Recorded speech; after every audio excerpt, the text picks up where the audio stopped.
వస్తుందా? అందరికీ నమస్కారం. మాది కడప జిల్లా మధ్య కంచెంచి పూర్వం మండలం జనసేన పార్టీ మీ చెల్లంచెట్టి లక్ష్మయ్య. ముందుగా ప్రేక్షకులకు, మీడియా సోదరులకు, షోబెలర్స్లకు, మన యూట్యూబ్ ఛానల్ ప్రతి ప్రేక్షకులకు ప్రతి ఒక్కరికి కూడా హృదయపూర్వక నమస్కారాలు. ఈ పొద్దు మీడియా ఒక సమావేశం ఈ మధ్య కొంతమంది కొన్ని అంశాలుగా మాట్లాడుతున్నారు మా పైన. దానికి ఫుల్ స్టాప్ పెట్టాలని చెప్పి మేము ఇప్పుడు ఈ మీడియా ముందుకు రావడం జరిగింది. ఎందుకంటే మనం ఎలక్షన్లో కూడా మూడు పార్టీలు కలిపి ఈ రాష్ట్రం బాగుండాలా అనే కోణంలో పవన్ కళ్యాణ్ గారు అయితే, చంద్రబాబు నాయుడు అయితే, బీజేపీలు అయితే ఒక కూటమిగా ఏర్పడి మన ప్రభుత్వం స్థాపించడం జరిగింది. ఆ వద్దు స్థాపించి గెలిచడం జరిగింది. ఆ గెలిచిన భాగంలో కూడా ఇప్పటికి కూడా ఏదో జరిగిపోతుంది. ఈ జరిగిపోతున్న తరుణంలో కూడా మా జనసేన పార్టీ తరపు నుంచి మాత్రం ఏ ఒక్కటి కూడా మా బద్దిల్ కాన్స్టిట్యున్సీలో కానీ కొన్ని చోట్ల కూడా ఏం ఆశించలేదు. కానీ ఆశించకపోయినా కానీ ఈ పొద్దు కూటమిలో కూడా వీళ్ళు అన్నది ఏంటంటే, ఏమన్నా మీరు కూటమితో బాగా సన్నిహితంగా ఉండి బాగా వాళ్ళు వెంబడి తిరగచ్చు కదా, వాళ్ళు వెంబడి చేయొచ్చు కదంటే, ఒకటే విషయం చెప్తున్నా అడిగే వాళ్ళకు, కూటమి అనేది ప్రజాసిద్ధంబద్ధంగా 3 పార్టీలు కలిగితో వచ్చాము, గెలిచాము. ఓకే, వచ్చిన నుంచి కూడా 2024 నుంచి 2026 ఇప్పటికి 2 ఏళ్ళుగా వస్తుంది. ఈ 2 ఏళ్లలో కూడా మేము ఏ పొద్దు కూడా మా నాయకులు కానీ, మా జనసేన నాయకులు కానీ, కార్యకర్తలు కానీ, సైనికులు కానీ, ఎవరే కానీ ఇంతవరకు ఏ పదవి కూడా ఆశించలేదు. ఏం ఆశించినా కానీ అది ఈ పొద్దుటికి కూడా ఒక్కడికి కూడా దక్కలేదు. నేను అదే సూటిగా అడుగుతున్నా కూటమి ప్రభుత్వాన్ని, ఇవేంది కొద్దిగా వ్యతిరేకంగా మాడుతుంటావు అంటే వ్యతిరేకం లేదు సోదరం. అంటే ఎవరైనా ఏమన్నా అడిగితే అది ప్రశ్నించినట్టు, అడిగినట్టు మీ భాషలో. అడగకపోతే వీళ్ళకు పట్టు లేక అడగలేదని ఆ విధంగా మాట్లాడేది మీరే, ఈ విధంగా మాట్లాడేది మీరే. ఇది ఎంతవరకు కరెక్టో మళ్ళీ మీ విజ్ఞప్తికి వదిలిస్తున్నాం. సరే, డీలర్షిప్ కానీ చూద్దాం. డీలర్షిప్ కూటమిలో ఆనాడు కూటమిలో ప్రతి జనసైనికులు 7 మండలాల్లో ఉన్న మా జనసైనికులకు, నాయకులకు ప్రతి ఒక్కరికి ఫోన్ చేసి ఈ ప్రోగ్రాం ఉండేది, ఖచ్చితంగా మీరు రావాలా, మన కూటమిలో భాగస్వామ్యమై ఈ ఎలక్షన్లో మనం గట్టిగా పనిచేయాలని చెప్పి ఎవరైతే కాన్స్టిట్యున్సీలో అధ్యక్షులుగా సమానంగా ఉండే వ్యక్తులు మాకు ఫోన్ చేశారా లేదా, మేము పనిచేసామా లేదా. ఎలక్షన్ కూటమి కట్టినాక ఎలక్షన్ వరకు 24 వరకు ఎలక్షన్ గెలిచేంత వరకు కూడా మేము పనిచేసాం. ఆ పొద్దు ఏ మీటింగ్ వచ్చినా ఎక్కడ పెట్టినా కానీ కాల్ చేసి పిలిచేవాళ్ళు, పిలుస్తున్నారు. అప్పుడు గుర్తుకొచ్చిన వాళ్ళం ఇప్పుడు కూటమి గెలిచిన తర్వాత ఎందుకు గుర్తు రాలేదో అది కూడా మీ విజ్ఞప్తికి వదిలేస్తున్నాం. గెలిచిన తర్వాత ఆత్మ సమావేశం అని పెట్టారు. ఆత్మ సమావేశం పెట్టినప్పుడు కూడా మాకు కాల్ చేసి, అన్న మీరు రావాలి ఖచ్చితంగా, అందరూ మన వాళ్ళందరినీ పిలుచుకొని రావాలా అని చెప్పడం జరిగింది. సరే, ఆత్మ సమావేశం అంటే అందరూ రావాలా, బీజేపీ జనసేన అందరినీ పిలిచారు, ఆత్మ సమావేశం పెట్టారు. ఒక పరిగారు 3 మాటలు పెట్టారు. ఓకే, పిలిచారు, పోయాం. తీరంగా పదవుల దగ్గరికి వచ్చారుగా నేను కూర్మావేల మండలంలో నియోజకవర్గం మొత్తం మీద కూడా కొన్ని ఫైల్ ఇవ్వడం జరిగింది. ఇన్ని డీలర్షిప్లు ఉన్నాయన్నా మాకు వచ్చే ఓటా ఎన్నో అయ్యి మీరు మాకు ఇవ్వాలా అని మీకు రిక్వెస్ట్ కూడా ఉంది. కూర్మావేల నుంచి ప్రత్యేకంగా నేనైతే మాకు ఇన్ని డీలర్షిప్లు ఉన్నాయి, మాకు ఎన్ని ఇవ్వాలనుకుంటాడో అవి మా జనసేన పార్టీకి కేటాయించండి అన్న, మాకు గౌరవం ఉంటుంది, మా వాళ్ళకు కూడా గౌరవం ఇస్తున్నట్టు ఉంటుందని నేను అప్పుడు చెప్తే, సానుకూలంగా అయితే అవ్వద్దు. రితీష్ రెడ్డి గారు ఎవరైతే సమానకర్త ఉన్నాడో బద్వేలు కమిషన్స్లో అతన్ని నేను కాగితం కూడా ఇవ్వడం జరిగింది, లెటర్ ఇవ్వడం జరిగింది. ఆ లెటర్లో భాగంగా సరే లక్ష్మణ, సరే అన్న, ఈ అటు ఇటు అయినా కానీ బ్యాన్ తప్పైనా కానీ నెక్స్ట్ వచ్చేటల్లో ఇస్తాం లేని మాట చెప్పారు. సరే కాబట్టి ఫైట్ చేసాం, వచ్చేసాం. మళ్ళీ గోకులం చెట్లు వచ్చినాయి, అప్పుడు లెటర్ ఇచ్చాం. మాకు నీ కావాలన్నా మా వాళ్ళకు మా జనసేన పార్టీకి కూడా అబద్ధం పనిచేసాం కదా, మీ ఆద్యంలో మీరు చూశారు కదా అని మేము లెటర్ ఇవ్వడం జరిగింది. అవునా కదా కనుక్కోండి. మళ్ళా నుంచి పోతే సొసైటీ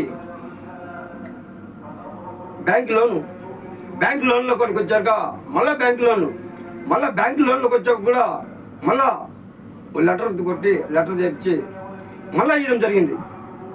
రమ్మని జనసేన కూడా ఉన్నాయి, అక్కడ సమానం అది ఏదైనా పదవులు ఇచ్చేటప్పుడు సమానం మళ్ళీ అది ఆత్మ సమావేశం పెడతారు.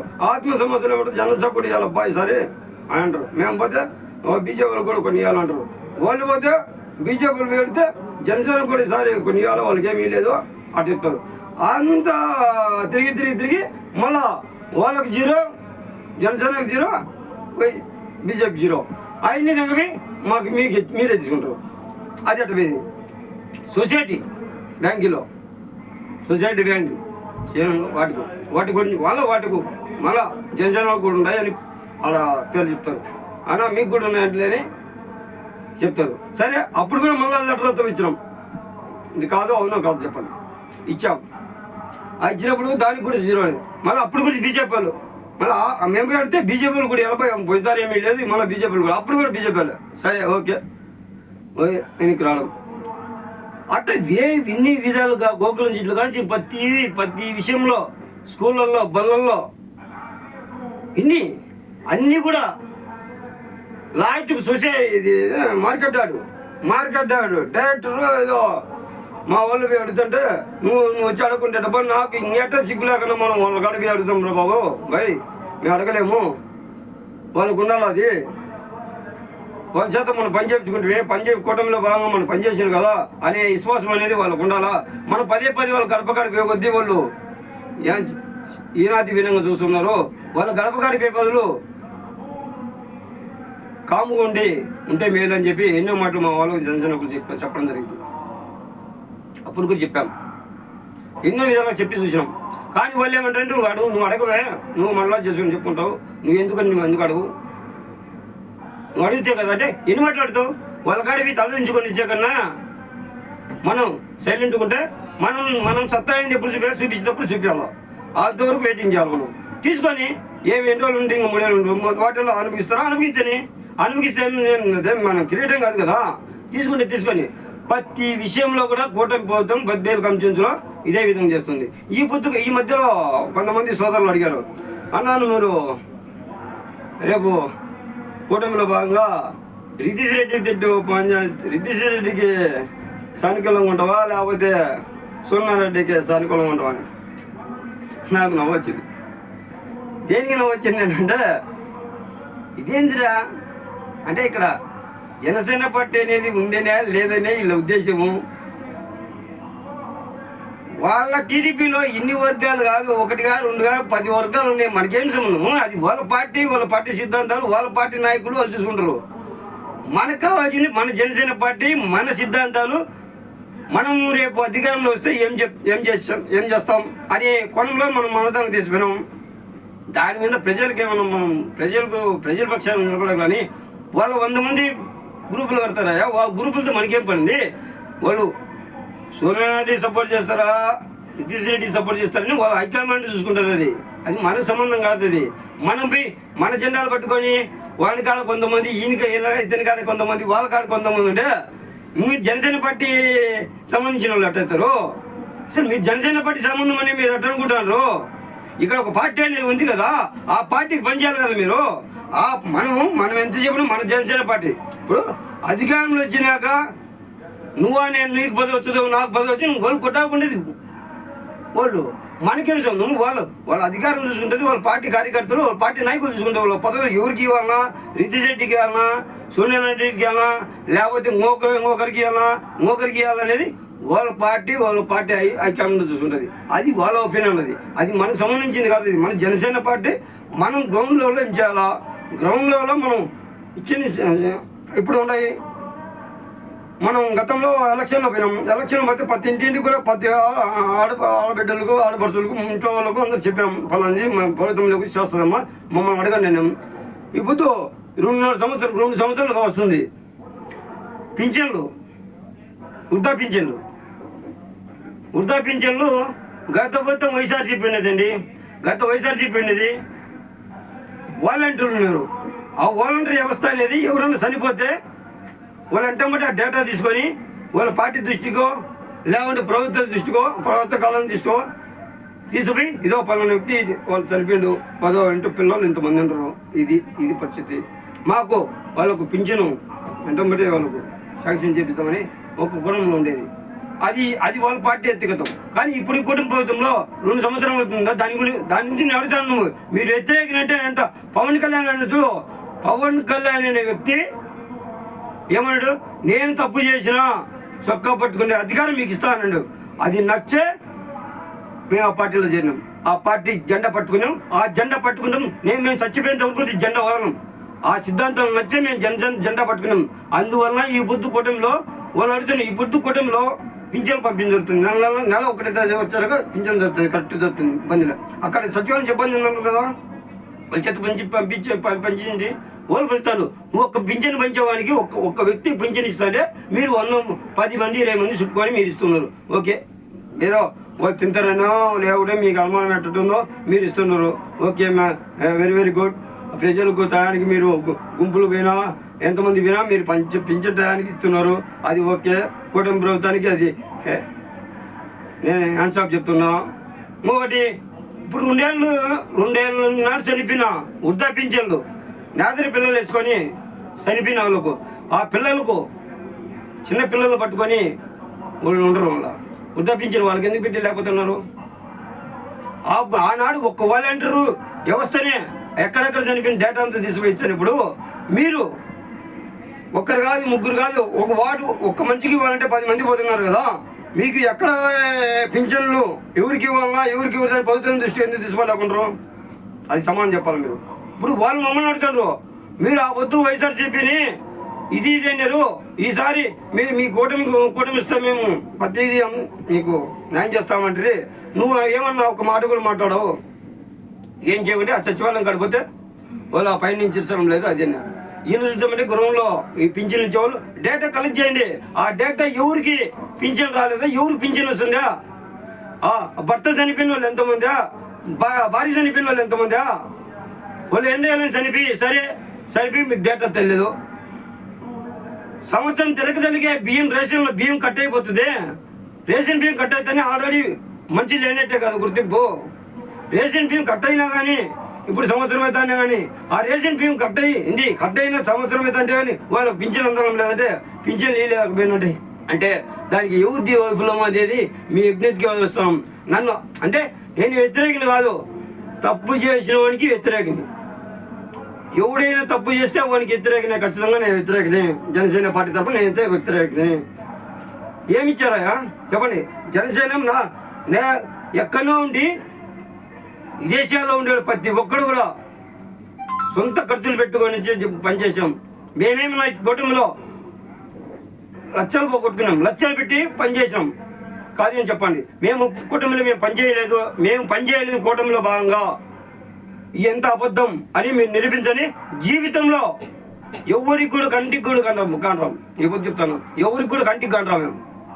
మేము పనిచేయలేదంటే అంటే మీకు మీ జెండాలు పట్టుకోవడానికి, మీ ఎంపటి తిరిగేదానికి, మిమ్మల్ని లైఫ్ లేపేదానికి కాదు. మేము ఉండేది ప్రజల కోసం ఉండం, ప్రజాసేవ కోసం, ప్రజాసేవాబద్ధంలో ప్రజలకు మంచి పని చేసేదానికి మీ జనసేన పార్టీ సిద్ధంగా ఉంటుంది తప్పితే మిమ్మల్ని లైఫ్ లేపి రేపు అధికారంలోకి వచ్చేదాని కోసం ఈ పొద్దు ఉత్సాహం చేయం. రేపు అధికారము ఇచ్చేవాళ్ళు ఇస్తారు, కూర్చుండే వాళ్ళు కూర్చుంటారు. దాంతో అన్ని ఎటువంటి డౌట్ లేదు. కబర్దా చెప్తున్నాను, నన్ను గెలకద్దు. మమ్మల్ని జనసేన వాళ్ళని ఎవరైనా గెలికినా అది సరైన పద్ధతి కాదని సమాముఖంగా తెలియజేస్తున్నా. ఇంకొకటి, మా జనసైనికులు ఎంతమంది ఎంత ఆవేదన పడుతున్నారు, ఎంత ఆవేదన పడుతున్నారు. ఈ కూటమిలో ప్రతీది కూడా మీరే తీసుకున్నాం, ప్రతీది కూడా మేము పొద్దున్న అడిగామా మీరు తీసుకున్నామని. మేము పొద్దువరకు కూడా గెలవిప్పలేదంటే మీరు మమ్మల్ని గెలుపుతా ఉంటారు. మమ్మల్ని గెలకనంత వరకే మీరు శుద్ధంగా ఉంటారు, సంసిద్ధంగా ఉంటారు. మమ్మల్ని గెలికి మీరు ఇది ఎక్కవద్దు చెప్తాను. మమ్మల్ని అయితే ఊరికి గెలకద్దు. మేము ప్రజాబద్ధంగా ప్రజలకు మంచి చేయాలని జనసేన పార్టీ ఉంది. జనసేన పార్టీ కోసం మేము ఎప్పటికీ సిద్ధంగా ఉంటాం. మేము అది ఈ విషయాన్ని ముఖ్యంగా మీకు తెలియపరుస్తున్నా. ఎందుకంటే ఆ పింఛన్లు అయితే ఏ అయితే అమ్మఒడి ఏదో కొంతమందికి వచ్చాయంట, చాలా మందికి ఇంకా రాలేదంట. ఆ విత్తలవాడిగా ఏదో మళ్ళీ ఇంకోటి ఏదో కొత్తగా పెట్టారంట. అదేందో వాళ్ళకు సరిగా సమర్థంగా నెరవేర్చండి. రాబోయే కాలంలో కూటమి మంచిగా ముందుకెళ్తుంది. ఈ విధంగా మీ ఎదుగుదలకు, పార్టీ ఎదుగుదల కోసం మీరు పనిచేయలా, మీ ఎదుగుదల కోసమని మేము పనిచేయమంటే మేము చేయము. మీ యొక్క ఎదుగుదల కోసము, రేపు మీకు మీ మడుగుల కోసము మీరు నిలబడే దానికోసం మేము పనిచేయలా. పార్టీ హైకమాండ్ వాళ్ళు దాన్ని బట్టి పనిచేస్తాం, పార్టీ సిద్ధాంతాలు బట్టి పనిచేస్తాం. ప్రజల పక్షాన ప్రజల కోసం నిలబడి ప్రజల పక్షాన ప్రజా గొంతు నిలబడతాం తప్పితే మీలాంటి వాళ్ళ కోసం మేము పనిచేయము. వాడిని పక్కన ఉండము, ఈయన పక్కన ఉండము. ప్రజల పక్షాన ఉండేదానికి ఈ జనసేన పార్టీ ఎప్పుడు ఉంటుంది. ఈ శిలంశెట్టి లక్ష్మయ్య అనేవాడు వన్ సైడే ఉంటాడు, ఒక్క సైడే ఉంటాడు. ఏది ప్రజలకు మంచి చేస్తానే పక్క ఉంటాడు, కానీ మేము ఐపీ చేసుకునే పక్క ఎప్పుడు ఉన్నాడని ఈ సమావేశంగా తెలియజేసుకుంటూ అందరికీ నమస్కారం. జై జనసేన, జై హింద్. మంచి నాట